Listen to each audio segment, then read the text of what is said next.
You're listening to Cash and Sass. I'm Lisa Marie, your go-to gal for all things money. As the Sassy Wealth Queen and the brains behind the Sassy Wealth Coach, I'm here to take you on a thrilling ride from the financial chaos to sassy and sexy money. Hi, my sassy friend. Welcome back to another episode of Cash and Sass. My name is Lisa Marie. I am the Sassy Wealth Queen and the brains behind this podcast and Transcendent Wealth Company. And with me today, I have Matthew Fornaro, and he has been a business law attorney serving South Florida, including Coral Springs and Parkland, since 2003. Before starting his law firm, he was an attorney at two prestigious AmLaw 200 law firms focusing on civil litigation.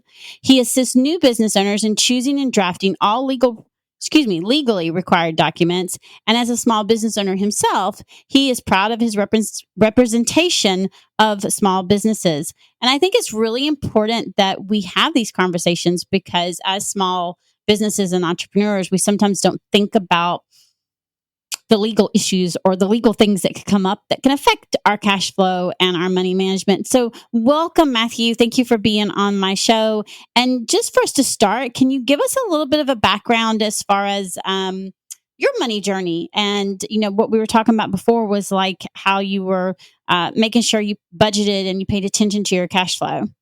Sure. Well, first, thanks for having me, Lisa Marie. I'm glad to be here. Thank you. I guess for my business cash flow, it started when I started my own business almost 10 years ago. So there's a big difference between money showing up every 2 weeks in your bank account when you work versus you have a business and you have to go get the money yourself and budget it out and do everything. So my journey was kind of a process of elimination, learn on the fly kind of thing, because I didn't really have a huge business background when I started out my own law firm and my own business. So I kind of had to learn everything as I went. And as part of that was learning that, when I started out, obviously my revenue was way lower than it is now. So my expenses were pretty high for my startup and everything and getting started. So I had to figure out how to budget my limited amount of income at that time versus my expenses. And now, fortunately, I have more money, so my budgeting is a little easier. But that was a journey that I basically was trial and error and figured out. And then, later on, once I figured out how business works and I did a couple programs on how business functions, I was better able to figure out how to budget my money and allocate everything and pre-plan and plan in case of in case of events or anything to better manage the money and cash flow in my business. So what's one thing that you did that helped you better plan and prepare for some of the events that may come about? Well, one of the main things I did was I kind of wrote out, as part of my written business plan, I also wrote out my budget per month of what I had as far as like insurance, rent, like internet, phone, all those expenses. And I had to keep track of that, and I still do. And it was easier to figure out what fat can be trimmed, what's, overhead, what's necessary, what I'm doing that's not really like, part of the mission or whatever. So it's easier to keep track of everything once I wrote down my budget, went over my budget, figured out that I need X amount of dollars for every month in order to cover that budget. And then it was a lot easier to go from there. Yeah, because that's one of the things I tell everybody all the time is, the first step has to be putting the information on paper, the numbers. Yeah. You got to know your numbers. And, you even said, if it's aligned with the mission and, looking at it, once you look at it on paper, you can look and say, okay, with what I'm spending here, or there, is this aligned with my goals, my values, my mission? And if it's not, okay, what do you do to change it? Right. And I think that's, a lot of people think that a budget is to restrict, and it's not. I call it a money roadmap. And I tell people all the time, if you're listening for the first time, this may actually resonate. If you're not, you've heard me say it several times. So I'm going to say it again. A money roadmap, if you going in a direction that you don't know where you're going, what is the first thing we do? We do a GPS, right? tell us directions. Money roadmap is basically the same thing. It's helping us get to where it's helping us do the things we want to do with our money, the goals and the values and our destination where we're heading. So why wouldn't we use a money roadmap to help us? You're not going to get in your car and just drive willy-nilly to someplace you don't know where you're going, right? Without a GPS. And so, when you look at it as a GPS, it really isn't to restrict you, it's to help you and support you get where you want to go. With your money and do the things that you want to do with your money, right? Whether that's vacation or hiring a team leader, or a team lead person, or, hiring a VA, or, some whatever that may be, right? Increasing the money you're paying yourself, or, whatever that may be. So I really think it's important that we talk about the budgeting, we talk about the money so that people understand it's not a restriction and it's not just for broke people. Yeah. I'm not broke and I use my money roadmap daily. Okay. It is a tool. And I will admit sometimes life happens and I don't. And when I don't go to it, that is when things get messed up. 9 out of 10 times I'll forget something. So when I use that tool and I go to that tool, it helps me make sure that the money is going where it needs to go and where I want it to go. And it helps me stay on top of things.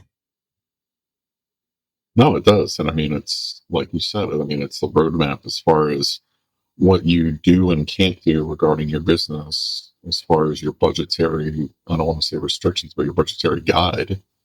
And it helps you, figure out what your bottom line is. I mean, if you don't know how much money you're spending, then how do you know what to do with the money you're making? Right. Absolutely. Knowledge is power. So you've got to have the knowledge in order to make decisions, and then be also very knowledgeable decisions, or decisions that are actually going to help you further in your business. I think that's truly, truly important. What are some of the things that you see from a legal perspective that small business owners may not think about, that it's a good reason to make sure you have, I actually had someone ask me this. They said that they had a person who was in a bigger business, and they were talking about how they put money up into a separate account for legal issues, for attorney fees, just in case they got sued or whatever, something may happen. And they asked, does anyone do this? Does small business owners do it? And I chimed in and I said, I didn't at one point, and then something happened. And let me just tell you, I now do. We may not have to put as much money as some of the bigger corporations do. And just because you're a small business owner does not mean some type of legal issue will not come up. That's just not true. And thinking that will get you in a lot of trouble. There are people out there who may decide they're going to come after you, or they want to break a contract, and even if your contract is airtight, you still are going to need an attorney to help you fight that if they decide to fight it. So even if your contract is great, you're still going to be paying some kind of attorney fees. Trust me on this. Been there, done that. So it just does, I recommend, and I told them, I said, I recommend, because it may be that you have someone hire an attorney to look at your contract. Those are still legal fees. So having money put aside into a separate account, and it be in there, so that if something happens, or you decide you want to hire an attorney to look at your contracts, or look at your terms and conditions, whatever it is, then that is I think it's important. So can you talk to my listeners from your perspective of what you've seen and what they can do so it's not stressful? Sure. Or as stressful.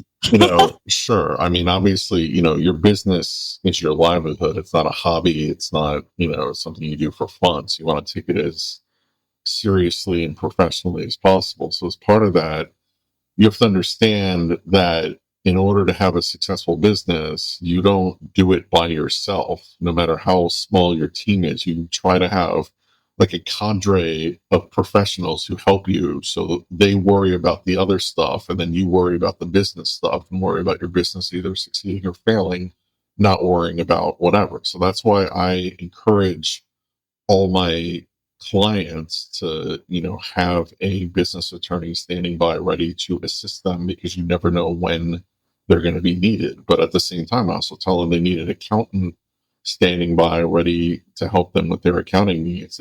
Don't do your own accounting. And the same thing with other professionals who help you, like a banker. Make sure you have a relationship with your bank, not just, you show up at the deposit window and that's it. Like, actually, get to know a banker at your bank. So that way, if you ever run into money issues or anything like that, they can help you. Same thing with, like, if you're doing e-commerce or you're doing something on the internet, whatever, make sure you have your IT person, your web person, make sure that, they're on your team and you have a relationship with them. So then that way you have a group of professionals who help you focus, or how they focus on the collateral issues, and then you focus on your business issues. And as part of that, you need to budget for that in your business plan and ultimately in your business budget, because that is a necessity. That's not a luxury in this day and age. You need that as part of your business. Yeah, I mean, I agree. I mean, I tell my clients all the time, say, look, and I tell people who aren't my clients, whether it's me or another fractional CFO, you need a fractional CFO. And the reason why is because they're going to look at the whole big picture, right? Where it comes to your money to help you reach those goals and those things that you want to do. They're literally going to help you manage that money, and they're going to basically be your partner in that. And at the same time, if you've got a certain amount of money, you're going to want a certified financial planner. You're going to want an attorney. You're going to want a tax accountant or accountant to prepare your taxes. Please don't prepare your own taxes, okay? Because there are things that change day to day. There are laws that change with that, and just like with a fractional CFO, we're going to be able to see things that you may not, and the attorneys have to. Stay up on the laws as far as legal laws. The CPAs and enrolled agents have to stay in charge, up in with the changes on those. So I tell people all the time, yes, some of the things may overlap on what some of it we do, but like, I don't prepare taxes, right? Mm-hmm. I have a team that does some bookkeeping. So therefore you can have me and my team do that, and the fractional CFO, but I'm a fractional CFO. So I myself am not a bookkeeper. I do have the experience in it, so therefore I can oversee it because I do have an accounting degree, right? I come from that background. But you're not going to want legal advice from me. Promise. No. Okay. You don't. I have a business attorney, and I learned the hard way. Okay. And thankfully, I was already networking with that person, and he is my business attorney. He is who I go to have someone review my contracts. He's who I go to for the certain things. And you want to have someone in your corner, like Matthew was saying, because they're just really, really important. What are some of the things though that you have seen? I don't know, that come about that they may end up needing you for, or like you've been able to help them avoid uh, extreme costs later. Yeah, it's a lot of proactive activity, particularly at the startup of your business. And then if, you come to me and you already started your business, it's kind of reevaluating things and putting things in place that help you avoid problems later on. It's a lot of making sure, like, you have a written business plan, making sure you have governing documents. Like, if you're a corporation, you have to make sure you have bylaws. If you're an LLC, you have to make sure you have an operating agreement, and you have to make sure that you comply. No matter how silly you think it is, you have to comply with legal formalities and things like that. So then that way, if anyone ever challenges you or whatever, you can show that, this business isn't just your alter ego or a hobby. It's a legitimately run business.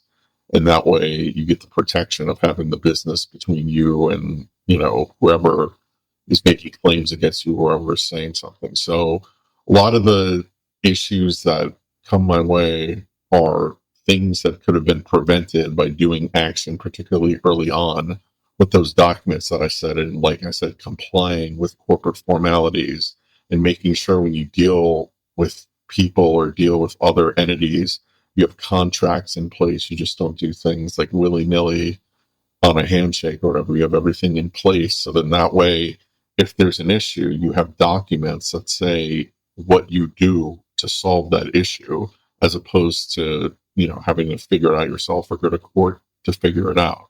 So that's a lot of the proactive advice, to avoid a lot of situations. And then we get into the reactive stuff where the situation already started and we have to try to fix it sooner than possible and try to fix it as reasonably as possible to try to avoid a huge legal battle or a huge thing. So that's one of the things that I do when it's a reactive situation is I try to get with my client and try to have them make intelligent business decisions regarding, ultimate costs and ultimate issues that affect their business. Like, for instance, you know, you run your business and that's what you do. You don't professionally go to court and be a witness, or you don't professionally do whatever. So what can we do to have you just focus on your business and not spend time doing like this lawsuit or dealing with legal issues? And so there's a cost benefit analysis there that a lot of clients, you know, I try to make them realize, and I think I do a good job of it, but some people they just don't learn. They'd rather, oh, we're in a lawsuit, let's fight or whatever. They don't understand that not only are you laying out the money for your attorney and for your court costs and everything, but you're costing yourself revenue from your business, which is almost as important, if not more important, than the money you're spending is the money you're not making. So that's why one of the things I encourage my clients to do is, like I said, make smart business decisions so that you can focus on your business and not have to worry about the legal issues. Yeah. And I mean, and I'll be honest, I didn't think I would have to worry about it. And in 2023, I got a rude awakening, and I did. And and that was even with the contract. And and he's, you're right. I not only because of the stress it caused, and like we ended up settling, which was fine, but that was to the point to where it was because even though my contract was airtight, we could have kept fighting. And if we kept fighting, it was going to cost me more time, which was costing me money from me making money, right? Because that's where my focus, subconsciously, that's where my focus was, right? And paying the attorney. And he did the same thing. He and I talked, and he said, look, yes, this is where we're at. And I said, fine, as long as this, and this. And he said, okay, I'm going to even do one better. I'm adding this. And he did. And we settled. But the stress from it, because there were some things that weren't as airtight as they should have been, learned the hard way. And I didn't have money put aside for legal things that may pop up. That caused a lot of undue stress on my part. Now, I have since then corrected the situations, right? I've made sure my contracts were reviewed. I made sure they were updated. He reviewed them. I made sure we got airtight. And then I made sure that I put money aside for these types of things because, you just don't know. And in today's age, you want to make sure that you're protecting your business. And on the LLC part, I'm going to go on. There are some states that are easier than others when it comes to your LLC and the governing bylaws. Like South Carolina, I think is probably one of the easiest, especially if you're a sole owner. My bylaws are really easy. It's just me. And I don't even have to file something every year. But you need to check with your attorney because every state is different. Literally every state is different. They are not the same. There are some that you are required to file updated things every year. And I just think that that's really, really important that we make sure you understand, just because what I don't have to do, I'm in a state, I looked it up and I had my attorney help me look it up and make sure. And in my state, I'm doing what's required. Some states require more. And so you just have to make sure that you're following those guidelines and that you're doing, because again, like you said, it's proactive, right? And in the long run, how much money it could save you. Whereas if you don't do these things, how much money it can cost you. Because if you're not doing these things, then technically the court can come back and say you're not truly an LLC and you're not protected. No, it's true. I mean, you have to do those things. And obviously, it's totally 50 states subjective because each state has their own rules that govern their corporations. I mean, there's no national. And some are worse than others. Yeah. There's some Some that are are, like, yeah, do you want me to give you my next of kin as well? yeah, Some there's of them some, are a lot more extreme than others. That's why it's really important. And that's also why I stress, and I'm sure you're going to, please don't commingle your funds, because that is actually one of the first things that can be basically make that LLC null and void, is if your funds are all in one account. And because then to them, you're not treating it as a true business. that's true. I mean, that's what I was talking about with corporate formalities. I mean, you have to have, your annual shareholders meeting, whether it's just yourself having the meeting, but you got to record to do it. You can't commingle funds. You can't use your business account to buy personal things. You can't use your personal things to buy business stuff. And, it's just running things above board and keeping up with formalities that way you avoid situations. Yep. And accidents are going to happen, and there's ways that you can I'm going to be honest. I've accidentally pulled out my business debit card instead of my personal debit card and swiped. Okay, it's happened. Mhm. It doesn't happen often, but I have done it by accident, not thinking, and pulled out the wrong one. That's when, and then I'm able to go, oh, wait, okay, my business needs to pay, my personal needs to pay my business back for that, because Mhm. that wasn't supposed to go there. And I do, and I make sure it's notated correctly so it shows up on the books correctly. There are ways to do that. What he's talking about is, oh, I don't have enough money in my personal account, so I'm going to pay it out of my business. You can't. No. No, no, No. no. But a lot of people do it. I don't know. I see it. A lot of people do it, and they don't. They're like, well, it's my business, so it shouldn't matter. Yes, it does, because long term, like you're talking about, if you ever end up in a lawsuit or someone comes sues your business, they can actually come after you personally. That LLC will not be able to protect you if you're doing that all the time, willy nilly, and and basically that means not being above board, not treating it as a true business. No, that's correct. I mean, you're opening yourself up to liability because you're risking the corporate or LLC protection by you not complying with the rules and laws, and just by, half-ass doing it. And then, you're going to run in a situation where there's going to be a tax situation, there's going to be a legal situation, there's going to be a regulatory situation where someone's going to look at your records and be like, well, you know, you have a corporate account here that's supposed to be doing corporate things. Why are you shopping at the grocery store when that has nothing to do with your business? Or why are you paying for, your kid's trip to Disney World or whatever with your business when that has nothing to do with your business? Yeah, very true. I mean, it's just honestly, it's I think it's really, really important, and to go over these things. And y'all, I know this is probably not the most fun money episode that you're gonna listen to. And I cannot stress how important it is to know these things. If you truly want your business to thrive and you truly want it to go, you have to. These things that are stressful, if you take care of them now, then they don't become stressful later.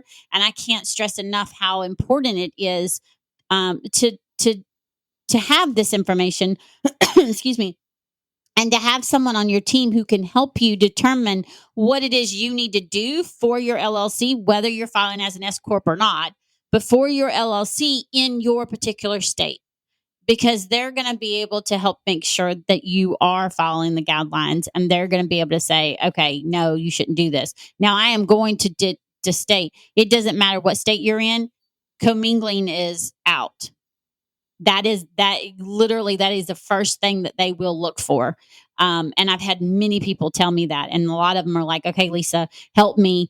I'm hiring you because I think I've been doing some of the things I shouldn't be doing. And that's one of the first things we do, is we make sure that I help them create their money roadmap. And as their fractional CFO, I am helping them make sure that their personal stuff is coming out of their personal and their business is coming out of business. And I make sure that it's running smoothly, and those things aren't happening because it's so important. So I just really, really want to, I can't not stress it enough No. because it's just, don't be one of the ones like me who finds, or some of the other people who finds out that they should have been doing this, and then you go and have to hire an attorney, and all of a sudden it's affecting your cash flow because you didn't decide to put money up. It doesn't have to be an extreme amount, but still put some money up and keep a few thousand aside. And even if you can't do that immediately, you can still start putting money up. Okay. I don't care. Starting is the key. And that's where I really want to stress that. I didn't immediately put $2,000 aside. I started at an amount and I'm continuously putting it aside until I get to a figure I'm going to be happy with, but I'm still putting money up. Okay. I'm still putting money up for that particular thing. And it's going to be set aside for that. Whether it comes, if it doesn't come, great. There's still money there for whenever it may come. And I just think that's really, really important. No, it's true. I mean, like we were talking about earlier in the broadcast, it's part of your budgeting process, and you have to budget for it. I mean, it's not a luxury; it's a necessity, because you're going to run into issues at some point down the road. And like I said, whether it's legal, regulatory, tax, whatever, where you're going to have to pull out your records and show them to a third party, and you want to make sure that those records are legitimate, clean, with no blemishes on there or any crazy stuff on there. So you want to do that from the inception, so you don't have to, go through an audit or go through a lawsuit or something and figure out, well, I guess I should have, filed my annual corporate report. I guess I should have, paid myself a salary as opposed to just taking it out of my corporate bank account and things like that. Yeah, very much so. Very true. Very true. I appreciate you being on my show. Thank you very much for being here. All of this stuff is really good, huge gold nuggets. And I just think that I hope that you pull out what it is you needed and you really listened, because I think it's really, truly important that you know what's required. Okay. If you're an S Corp, there are certain things that are required that, like Matthew was saying, you're supposed to be on payroll. That is an IRS rule, period. You're supposed to have payrolls, taxes being taken out, not just an owner distribution. If you're an LLC and you're not filing as an S Corp, then you don't have to. But you still need to show a transactional of how you're paying yourself, not commingling the funds. That's really, let me stress that. That's truly, truly important. Having money put aside for legal fees is just smart. Having a business attorney who you have a relationship with and who's there to help you is just smart, because you never know when that may come about, and you want someone that knows your business and that you can trust. So if you get anything out of that, I hope you take that information from that. And just remember that all these things have to do with your money, because it could cost you so much more later down the road if you're not taking care of these things now. So thank you very much for being on my show. And my sassy listeners, remember, until next time, stay sassy. Bye. Thank you, Lisa Marie. Thanks for joining us this week on Cash and Sass. Check us out on social media and on our website at www.thesassywealthcoach.com, where you can download my free Money Story Start Guide. The website again is www.thesassywealthcoach.com. And as always, subscribe to the show to catch every new episode and leave us a review so we can continue to bring you fresh content. And remember, yes, it is possible to have sassy and sexy money. See you next week.